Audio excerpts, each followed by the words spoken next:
verset 1. Alléluia. Nous sommes dans les épreuves. Comment sortir d'une épreuve en victoire? C'est ça l'objectif du Seigneur.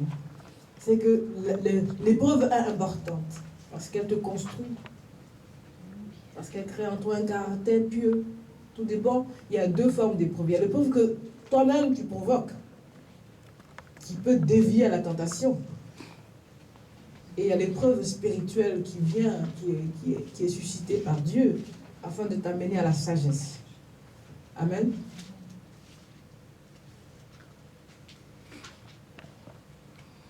L'épreuve est l'instrument de Dieu pour t'amener à la sanctification et à la purification.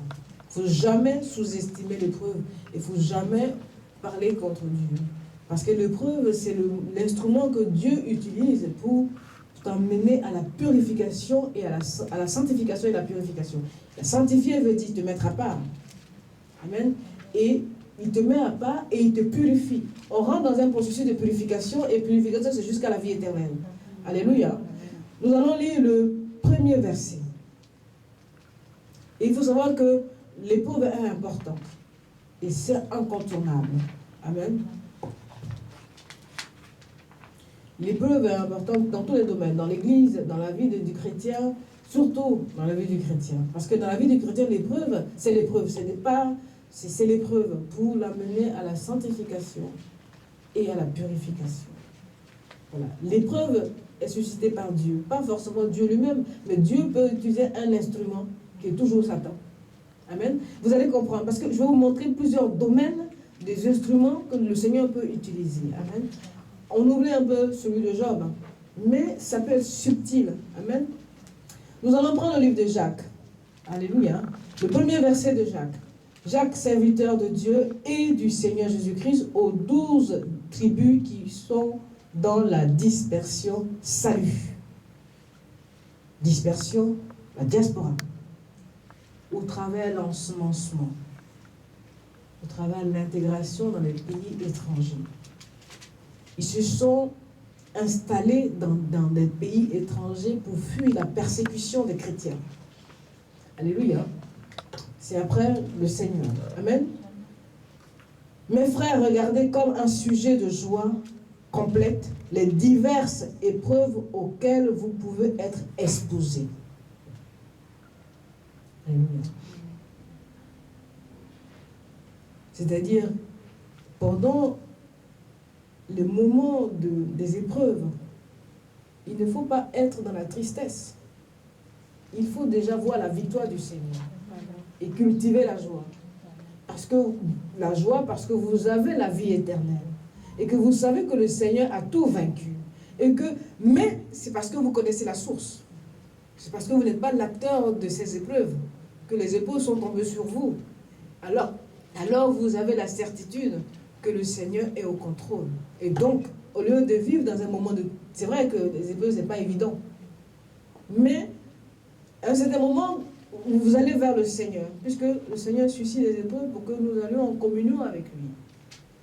Les épreuves, c'est un moment que nous devons utiliser pour rechercher la communion avec le Seigneur. Pour rechercher de vivre l'amour du Seigneur. Donc, créer la communion avec le Seigneur, c'est dans les moments d'épreuve. Amen. Sachez que l'épreuve de votre foi produit la patience, l'endurance, la persévérance. Amen.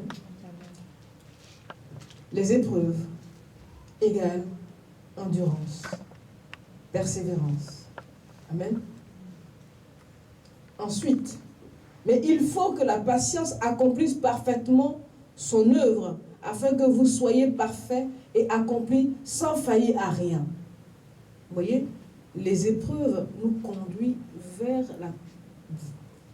le Seigneur, pour rechercher la communion avec le Seigneur, pour rechercher la présence du Seigneur. Et dans la présence du Seigneur, le Seigneur suscite des qualités, la vertu. Alléluia. Une vie de piété, une vie de prière. Donc, chercher la communion avec le Seigneur et la confiance. Les épreuves doivent nous amener à établir une confiance accrue avec le Seigneur. La communion et la confiance dans le Seigneur suscitent en nous un esprit de piété, un esprit de patience, un esprit de piété, un esprit d'adoration. Alléluia. Ce sont des qualités que, normalement, tes épreuves doivent susciter en toi. Alléluia. Donc, la patience, la durée, la persévérance, ensuite, va te pousser à une maturité spirituelle. D'accord? Ça veut dire que tes épreuves doivent t'amener à atteindre la maturité spirituelle parce que tu as vécu, tu as traversé. Et dans la maturité spirituelle, ça crée en toi un esprit de piété. Vous savez, les gens qui n'ont pas été éprouvés sont de plus en plus orgueilleux et s'éloignent de l'humilité. Ils sont ennemis d'humilité. Mais celui qui a été éprouvé dans sa foi, éprouvé, brisé. Apôtre Jacques parle de la brisure spirituelle. Ça veut dire que ta patience t'amène jusqu'au brisement. Alléluia. Donc, la patience, l'endurance, la persévérance nous amène à la maturité spirituelle. Ça veut dire que dans l'épreuve, tu dois atteindre la maturité spirituelle. Nous sommes au verset 1 à 4. Alléluia. La sanctification commence avec la justification. Le Seigneur t'a justifié, il t'a sanctifié. Donc, il n'y a plus de culpabilité dans quoi que ce soit. Ça veut dire qu'à partir d'aujourd'hui, le passé est détruit. On est dans l'espérance des choses, des bonnes choses à venir. Amen. Nous sommes dans la grâce de Dieu. Nous sommes individuellement dans la grâce de Dieu. Donc, les anciennes choses ont disparu, nous sommes dans les nouvelles choses. Mais toute nouvelle chose de Dieu est toujours attachée à une épreuve. Amen. Mais parce que le Seigneur nous a sanctifiés, il nous a mis à part. Alléluia. Le Seigneur nous a mis à part, pourquoi? Pour le salut. C'est ça que tu dois te dire dans tes épreuves, que le Seigneur t'amène au salut. Et le salut, c'est la délivrance. Amen. L'apôtre Jacques dit, serviteur de Dieu et du Seigneur Jésus-Christ, aux 12 tribus qui sont dans la dispersion, salut. Et oui, dans les épreuves, nous avons besoin d'entendre les paroles de consolation et de fortification. Jacques parle des chrétiens. Amen. Ça veut dire que nous avons besoin d'aller vers la famille chrétienne dans nos épreuves pour être fortifiés. Et la première des choses que je fais quand je rentre dans un pays, c'est de chercher s'il y a une communauté chrétienne. J'anticipe afin que je puisse aller puiser l'énergie lorsqu'il arrivera un moment de faiblesse. Parce que ce n'est pas vers les païens que je vais puiser. La diaspora à Babylone puisait dans l'énergie de communauté chrétienne, enfin, communauté de Dieu. Donc là, ils se retrouvaient, ils s'enseignaient, puisque la synagogue a été créée en ce moment-là, ils s'enseignaient, ils s'instruisaient sur le Seigneur. C'est dans les épreuves qu'on doit chercher à connaître le Seigneur. On ne doit pas dire, mais pourquoi le Seigneur m'éprouve? On doit dire, quel est le message que Dieu veut me dire? Si on a arrivé à se demander ça, alors on a compris le but du Seigneur. C'est de nous amener à la connaissance. Mais qu'est-ce que Dieu veut-il me transmettre comme message? C'est là que Dieu va inspirer la prière. Comment lui parler? Je souffre, je suis dans des épreuves, mais je communique avec le Seigneur pour qu'il me révèle sa pensée. Pour qu'il me montre comment sortir de l'épreuve que je vis. Alors, l'épreuve ne deviendra jamais une tentation. Donc, ça devient, je vais vers la foi salvatrice. Ça veut dire qu'il faut que l'épreuve, nous sortons par la foi salvatrice. La foi qui s'ouvre. alors nous avons la certitude que nous avons la foi. Puisque l'épreuve, le but de l'ennemi, de l'adversaire, c'est nous d'amener à la tentation. C'est dit, par exemple, je n'en peux plus, alors je prends la drogue. Ou je prends des somnifères. Mais nous savons que derrière, il y a des conséquences. Ou je n'en peux plus, c'est tellement fort, c'est tellement stressant, alors je vais vers la cigarette. Nous savons que, et toi tu sais que tu ne peux pas. Tu sais que tu ne voulais pas. Tu ne voulais pas boire, tu ne voulais pas fumer, tu ne voulais pas te droguer, tu ne voulais pas prendre des anxiolytiques. Mais tu peux plus tenir. Tu peux plus tenir parce que la chair est faible. Le Seigneur met à rude preuve notre chair afin de nous amener à une dimension spirituelle. Alléluia. Jacques écrit au peuple de Dieu, converti en Christ, de tenir dans les épreuves, de ne pas faiblir dans les épreuves. Quand tu sais que dans les épreuves, le Seigneur est capable de te sortir des épreuves, tu ne peux pas faiblir. Tu ne peux pas te détourner. Tu ne peux pas. Alléluia. Maintenant, nous allons aller dans le livre de Corinthiens, 2 Corinthiens 12.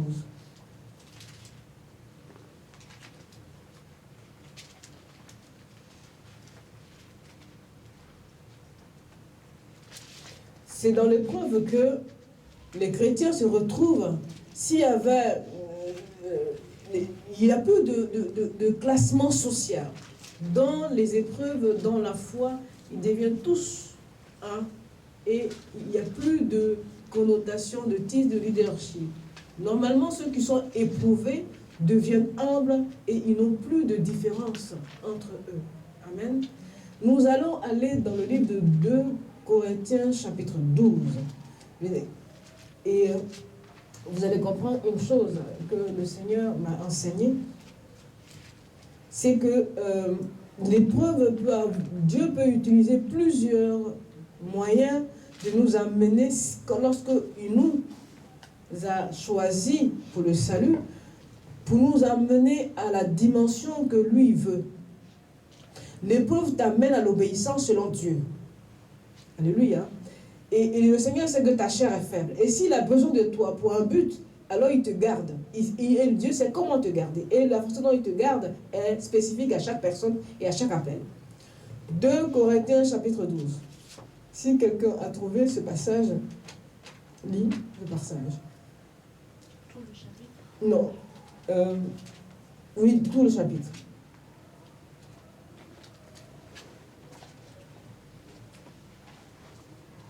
Je lis la parole de Dieu.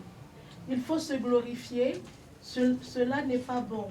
J'en viendrai néanmoins à des visions et à des révélations du Seigneur. Je connais un homme en Christ qui fut, il y a 14 ans, ravi jusqu'au 3e ciel. Si ce fut dans son corps, je ne sais. Si ce fut hors de son corps, je ne sais. Dieu le sait.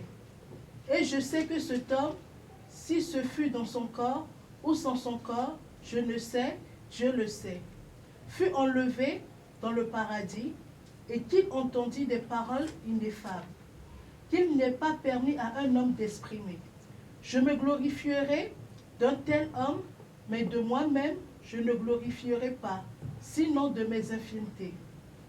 Si je voulais me glorifier, je ne serais pas un insensé, car je dirais la vérité, mais je m'en abstiens, afin que personne n'ait à mon sujet une opinion supérieure à ce qu'il voit en moi ou à ce qu'il entend de moi.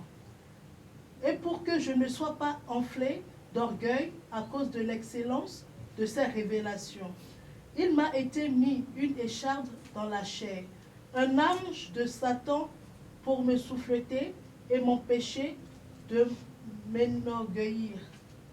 3 fois, j'ai prié le Seigneur de l'éloigner de moi. Et il m'a dit, ma grâce te suffit, car ma puissance s'accomplit dans la faiblesse. Voilà. Jusqu'à 11. Je me glorifierai donc bien plus volontiers de mes faiblesses, afin que la puissance de Christ repose sur moi. C'est pourquoi je me plais dans les faiblesses, dans les outrages, dans les calamités, dans les persécutions, dans les détresses pour Christ. Car quand je suis faible, c'est alors que je suis fort. Alléluia.